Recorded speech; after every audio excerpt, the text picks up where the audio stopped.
Hello അസ്സാം വലൈക്കും. എന്തൊക്കെയുണ്ട് വിശേഷം? അപ്പോൾ ഇന്ന് ഞാൻ കാണിക്കുന്നത് വളരെ എളുപ്പത്തിൽ ഉണ്ടാക്കാൻ പറ്റുന്ന ഒരു സ്നാക്കാണ്. നമ്മുടെ കയ്യിലുള്ള സ്നാക്കെല്ലാം തീർന്നതെന്ന് പറഞ്ഞാൽ പെട്ടെന്ന് എന്താ ഉണ്ടാക്കണ്ടേന്ന് വിചാരിക്കുന്ന സമയത്ത് ഉണ്ടാക്കി കൊടുക്കാൻ പറ്റുന്ന ഒരു സ്നാക്കാണ് കേട്ടോ. അപ്പോൾ അതിൻ്റെ കൂടെ എൻ്റെ ഒരു ചെറിയ ഓർഡറും കാര്യങ്ങളൊക്കെ കാണിക്കുന്നുണ്ട്. നേരെ വീഡിയോയിലേക്ക് കിടക്കാം. കുറച്ച് ഫ്രോസൺ ഐറ്റം, കുറച്ച് ഫ്രൈ ഐറ്റംസ് ഒക്കെയാണ് കേട്ടോ കാണിക്കുന്നത്. അപ്പോൾ ഇതെല്ലാം ഒരേ ദിവസത്തെ ഓർഡർ അല്ല, 2-3 ദിവസത്തേതാണ് കേട്ടോ. അപ്പോൾ അതൊക്കെ കൂടിയിട്ടാണ് ഞാനിവിടെ വീഡിയോ ഷെയർ ചെയ്യുന്നത്. ഡെയിലി വീഡിയോസ് ഇടാനുള്ള ടൈം ഇല്ലാത്തതുകൊണ്ട് ഇടയ്ക്കിടയ്ക്ക് ഒന്ന് ഇടാമെന്ന് വിചാരിച്ചു.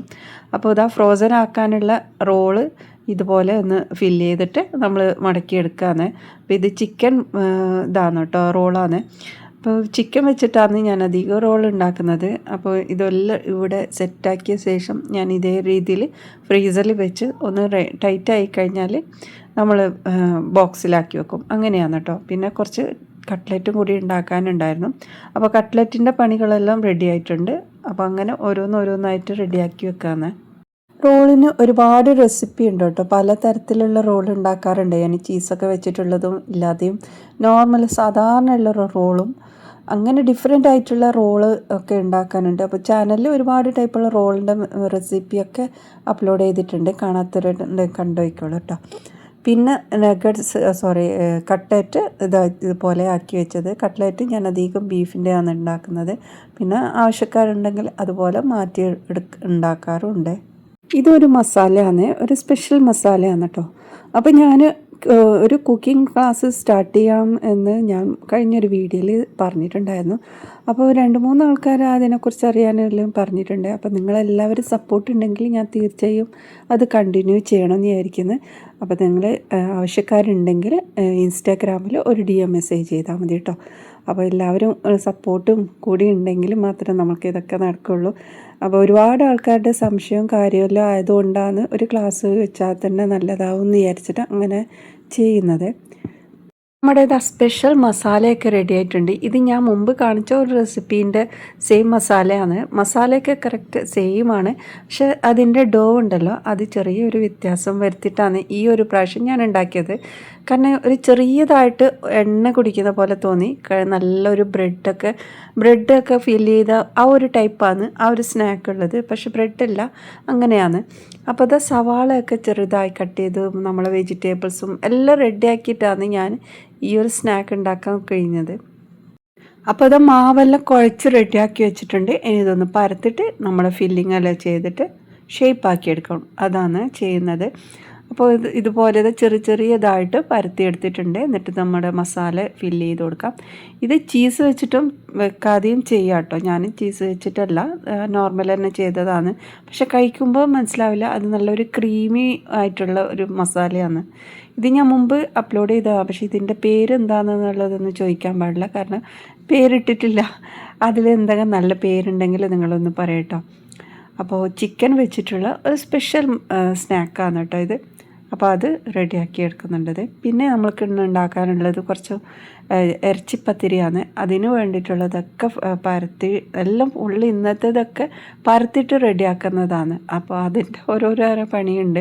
അപ്പോൾ ഇതാണ് നമ്മൾ ചിക്കൻ വെച്ചിട്ടുള്ള സ്നാക്ക്. അപ്പോൾ ഈ ഒരു രീതിയിൽ കാണാൻ നല്ല ഭംഗിയുണ്ട്. അപ്പോൾ ഇതാ നമ്മുടെ ഇറച്ചിപ്പത്തിരി. അപ്പോൾ ഇറച്ചിപ്പത്തിരി ഇന്നിതാ എല്ലാം പരത്തി റെഡിയാക്കി നല്ല സൈഡെല്ലാം മടക്കി എടുത്തിട്ടുണ്ട്. ഈ ഇറച്ചിപ്പത്തിരി ഉണ്ടല്ലോ, സൈഡ് ആ ഒരു ഭാഗം ഉറപ്പ് വരാതിരിക്കാൻ വേണ്ടിയിട്ടാണ് നമ്മൾ ശ്രദ്ധിക്കേണ്ടത്. അപ്പോൾ ഈ ഒരു സ്നാക്കിൽ അത് കറക്റ്റ് ശ്രദ്ധിച്ചു കഴിഞ്ഞാൽ ഈ ഒരു സ്നാക്ക് അടിപൊളിയായിരിക്കും കേട്ടോ. പിന്നെ ചില ആൾക്കാർ ഇത് മുട്ടയിലൊക്കെ ഡിപ്പ് ചെയ്തിട്ടൊക്കെയാണ് ഉണ്ടാക്കിയെടുക്കുന്നത്. അപ്പോൾ ഞാൻ ഈ ഒരു രീതിയിൽ നോർമലായിട്ട് ചെയ്തത്. അപ്പോൾ ഇന്ന് ഞാൻ വേറൊരു റെസിപ്പിയും കൂടി ഷെയർ ചെയ്യുന്നുണ്ട്. നേന്ത്രപ്പഴം കൊണ്ടാണ് ഇത് ഉണ്ടാക്കുന്നത്. നല്ല ഈസിയിൽ ഉണ്ടാക്കാൻ പറ്റും. നമ്മുടെ കയ്യിലുള്ള സ്നാക്കെല്ലാം തീർന്നു കഴിഞ്ഞാൽ പെട്ടെന്ന് ഉണ്ടാക്കിയെടുക്കാൻ പറ്റുന്ന ഒരു സ്നാക്കാണ് കേട്ടോ. അപ്പോൾ അതാ ഇത്രയും പഴുത്ത നേന്ത്രപ്പഴമാണ് ഇതിന് വേണ്ടത്. നല്ല പഴുത്ത് കഴിഞ്ഞാലെല്ലാം നല്ലതാണ് കേട്ടോ. അപ്പോൾ അത് നമുക്കിതാ ഇതുപോലെ ചെറുതായിട്ട് കട്ട് ചെയ്യാം. നേന്ത്രപ്പഴമെല്ലാം കട്ട് ചെയ്ത് മാറ്റി വെച്ചിട്ടുണ്ട്. ഇനി ഇതാ പാനിലോട്ട് 1 ടേബിൾ സ്പൂൺ നെയ്യ് ചേർത്ത് കൊടുക്കാം. ഇനി ഇതിലോട്ട് നമ്മൾ കട്ട് ചെയ്ത് വെച്ച ഈ ഒരു നേന്ത്രപ്പഴം ചേർത്ത് കൊടുത്തിട്ട് നന്നായിട്ടൊന്ന് വഴറ്റിയെടുക്കാം. നേന്ത്രപ്പഴം നമുക്ക് നല്ലോണം വേവിച്ചെടുക്കുകയാണ് വേണ്ടത്. അപ്പോൾ ഒന്നെങ്കിൽ നമുക്ക് ആവിയിൽ വേവിച്ചെടുക്കാം, അല്ലെങ്കിൽ ഇതുപോലെ പാനിലിട്ട് ഒന്ന് വഴറ്റിയെടുത്തിട്ട് അങ്ങനെ വേവിച്ചെടുത്താലും മതി. അപ്പോൾ ഞാനിതിലേക്ക് 1/2 ടീസ്പൂണായിരുന്നു നേരത്തെ എടുത്ത്, അപ്പോൾ 1 ടേബിൾ സ്പൂണായിരുന്നു ഞാൻ നെയ്യ് പിന്നീട് ചേർത്തിട്ടുണ്ടായിരുന്നു. പിന്നെ ഇതാ ഞാനിതിലേക്ക് 1/2 കപ്പോളം വെള്ളം കൂടി ഒഴിച്ചിട്ട് നമുക്കിതൊന്ന് വേവിച്ചെടുക്കാൻ വേണ്ടിയിട്ടാണ് അത്രയും വെള്ളം ഒഴിച്ചിട്ട്, അപ്പോൾ എന്നിട്ട് അടച്ച് വെച്ച് വേവിച്ചെടുക്കാം. ഇനി ഇത് നമ്മൾ ഇടയ്ക്കിടയ്ക്ക് ഒന്ന് തുറന്ന് നല്ലോണം ഇളക്കി നല്ലോണം ഉടച്ചെടുക്കുക വേണ്ടത്. ഇളക്കുന്നത് ആ ഒരു സമയത്ത് തന്നെ നല്ലോണം ഉടച്ചെടുക്കണം. നല്ല പഴുത്ത പഴമായതുകൊണ്ട് തന്നെ നമുക്ക് ഇങ്ങനെ ചെയ്താൽ നല്ലോണം ഉടഞ്ഞു കിട്ടും. അപ്പോൾ ഇതുപോലെ അല്ലെങ്കിൽ നിങ്ങൾക്ക് ആവിയിൽ വേവിച്ചെടുത്താലും മതി കേട്ടോ. അപ്പോൾ ഇതാ നല്ലോണം ഇളക്കി ഉടച്ചെടുത്തിട്ടുണ്ട്.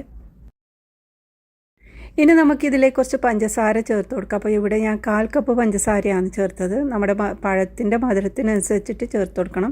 അപ്പോൾ 1/4 കപ്പ് മധുരം ഇട്ടിട്ടുണ്ട്. എന്നിട്ട് ഇത് നന്നായിട്ടൊന്ന് ഇളക്കിയെടുക്കുക. അപ്പോൾ ഇപ്പോൾ കുറച്ചും കൂടെ ലൂസായിട്ടുണ്ട്. ഇനി നമുക്ക് നല്ല കട്ടിയായിട്ട് തിക്കായിട്ടാണ് വേണ്ടത്. അപ്പോൾ ഇതുപോലെ നന്നായി ഇളക്കിയെടുത്തിട്ടുണ്ട്. ഇനി നമ്മൾ ഇത് 1 ടീസ്പൂൺ ഏലക്കപ്പൊടിയും കൂടി ചേർത്ത് കൊടുത്തിട്ടുണ്ട് കേട്ടോ. അപ്പോൾ അതും കൂടി ഇട്ട് നന്നായിട്ട് ഇളക്കിയെടുക്കുക. അപ്പോൾ ഏലക്കപ്പൊടി ഇട്ട് കഴിഞ്ഞാൽ നല്ലൊരു ഫ്ലേവറായിരിക്കും. ഇപ്പോൾ ഇത് പഴത്തിൽ അധികമുള്ള വെള്ളമൊക്കെ വറ്റി നല്ല പാകമായിട്ടുണ്ട്. ഈ ഒരു സമയത്ത് നമുക്കിതാ ഒരു വലിയ പാത്രത്തിലോട്ട് മാറ്റി കൊടുക്കാം. ഇനി നമുക്കിതൊന്ന് ചൂടാറാൻ വേണ്ടി വെയിറ്റ് ചെയ്യാം. ചൂടാറിക്കഴിഞ്ഞാൽ നമുക്കിതിലോട്ട് കുറച്ചൊന്ന് ഉപ്പ് ചേർത്ത് കൊടുക്കാം. 2 പിഞ്ചോളം ഉപ്പ് ചേർത്തിട്ടുണ്ട്. എന്നിട്ട് നന്നായിട്ടൊന്ന് കൈ കൊണ്ടൊന്ന് മിക്സാക്കി എടുക്കാം. ഇനിയിപ്പോൾ ഇതാ ഇതിലോട്ട് കുറച്ച് മൈദയാണ് ചേർത്ത് കൊടുക്കുന്നത്. 1/2 കപ്പോളം മൈദ എടുത്തിട്ടുണ്ട്. പിന്നെ ഇതാ 1/4 കപ്പോളം അരിപ്പൊടി എടുത്തിട്ടുണ്ട്. അരിപ്പൊടി ഫുള്ളായിട്ട് ഇടുന്നില്ല, നമ്മൾ മിക്സാക്കി നോക്കിയിട്ട് ആവശ്യമുണ്ടെങ്കിൽ ചേർത്ത് കൊടുക്കാം കേട്ടോ. അപ്പോൾ ഇപ്പോൾ കുറച്ചിട്ട് നന്നായിട്ടൊന്ന് മിക്സാക്കി എടുക്കാം. അപ്പോൾ മിക്സാക്കിയപ്പോൾ കുറച്ചും കൂടെ ആവശ്യമുണ്ടായി തോന്നി. അപ്പോൾ ബാക്കിയുള്ള അരിപ്പൊടിയും കൂടി ഇട്ടിട്ടുണ്ട് കേട്ടോ. അപ്പോൾ ഫുള്ളായിട്ട് 1/4 കപ്പോളം എടുത്തിട്ടുണ്ട്. എന്നിട്ട് ഇതാ നന്നായി മിക്സാക്കി ഇതുപോലെ ആക്കി എടുത്തിട്ടുണ്ട്. നന്നായി കുഴച്ചതിന് ശേഷം നമ്മുടെ കയ്യിലോട്ട് കുറച്ചിത് നെയ്യ് തടവി കൊടുക്കുക. നെയ്യോ ഓയിൽ തടവിയിട്ട് ഇതൊന്ന് കുറച്ചെടുത്ത് നല്ല ഷേപ്പാക്കി എടുക്കുക. അപ്പോൾ നമ്മൾ ഫിംഗറിൻ്റെ ഷേപ്പ് പോലെ ആക്കിയെടുക്കണം. അപ്പോൾ ബനാന ഫിംഗർ എന്ന് വേണമെങ്കിൽ നമുക്കിതിനെ പറയാം കേട്ടോ. അപ്പോൾ ഇതുപോലെ ആക്കിയിട്ട് നമുക്ക് മാറ്റി വെക്കാം. അപ്പോൾ ഇതുപോലെ എല്ലാം റെഡിയാക്കിയെടുക്കാം. സംഭവം വളരെ ഈസിയാണ് കേട്ടോ. അപ്പോൾ ഇതുപോലെ നല്ല ഷേപ്പാക്കിയ ശേഷം നമുക്കിത് ചൂടായ എണ്ണയിലിട്ട് പൊരിച്ചെടുക്കാം. നല്ല ഈസിയാണ്, നല്ല ടേസ്റ്റ് ഉണ്ട്. നമ്മൾ ഉന്നക്കായൊക്കെ നിൽക്കുന്ന ആ ഒരു ടേസ്റ്റ് തന്നെ ഉണ്ട് കേട്ടോ. അപ്പോൾ ഇതുപോലെ ഒന്ന് ട്രൈ ചെയ്ത് നോക്ക്. പിന്നെ നമ്മൾ ഇത് 2 ഭാഗവും നല്ല ഗോൾഡൻ കളറാകുന്നവരെ ഫ്രൈ ചെയ്തെടുക്കണം. അപ്പോൾ ഞാനിവിടെ ഒരു ചെറിയൊരു മാറ്റം കൂടി വരുത്തിയിട്ടുണ്ട്. കുറച്ച് റവ എടുത്തിട്ടുണ്ട്. ആ റവയിലോട്ട് ഒന്ന് ഇതുപോലെ എല്ലാ ഭാഗത്തേക്ക് ആക്കി കൊടുത്തിട്ട് കൈ കൊണ്ട് ജസ്റ്റ് ഒന്ന് റോൾ ചെയ്തെടുത്ത്, അപ്പോൾ അത് നല്ലൊരു സ്റ്റിക്കായിട്ട് കിട്ടാൻ വേണ്ടിയിട്ട് ഇതുപോലെ ഒന്ന് ചെയ്തിട്ട് ഒന്ന് ഫ്രൈ ചെയ്തെടുക്കുക. അപ്പോൾ ഇങ്ങനെ ആകുമ്പോൾ നമുക്ക് ഒന്നുകൂടെ ക്രിസ്പി ആയിട്ട് കിട്ടും. അപ്പോൾ ഇതുപോലെ റെഡിയാക്കി എടുത്തിട്ടുണ്ട്. അപ്പോൾ ക്രിസ്പി ആയത് ഈ ഒരു രീതിയിലും കൂടി ഉണ്ടാക്കി നോക്കിയിട്ടുണ്ട് കേട്ടോ. അപ്പോൾ നല്ല ഈസിയാണ്, ഒരുപാട് സ്നാക്ക് ഉണ്ടാക്കാൻ പറ്റും നമുക്ക് ഇങ്ങനെ ഉണ്ടാക്കുമ്പോൾ. അപ്പോൾ 2 പഴം കൊണ്ട് 16 പീസാണ് എനിക്ക് കിട്ടിയിട്ടുള്ളത്. നേന്ത്രപ്പഴം കൊണ്ട് ഉണ്ടാക്കിയ ഈ ഒരു സ്നാക്ക് ഇവിടെ റെഡി ആയിട്ടുണ്ട്. നല്ല ടേസ്റ്റാണ്, പെട്ടെന്ന് ഉണ്ടാക്കിയെടുക്കാൻ പറ്റും. വൈകുന്നേരം ചായയുടെ കൂടെ കഴിക്കാൻ പറ്റിയ നല്ലൊരു സ്നാക്കാണ് കേട്ടോ. അപ്പോൾ ട്രൈ ചെയ്തിട്ട് നോക്ക്. അപ്പോൾ ഇതുപോലുള്ള ഒരുപാട് റെസിപ്പീസ് ചാനലുണ്ട്. നിങ്ങൾക്ക് ഇഷ്ടമായിട്ടുണ്ടെങ്കിൽ ഒന്ന് സപ്പോർട്ട് ചെയ്യണേ. ഇനി അടുത്ത നല്ല റെസിപ്പിയുമായി വീണ്ടും വരാം. ബൈ.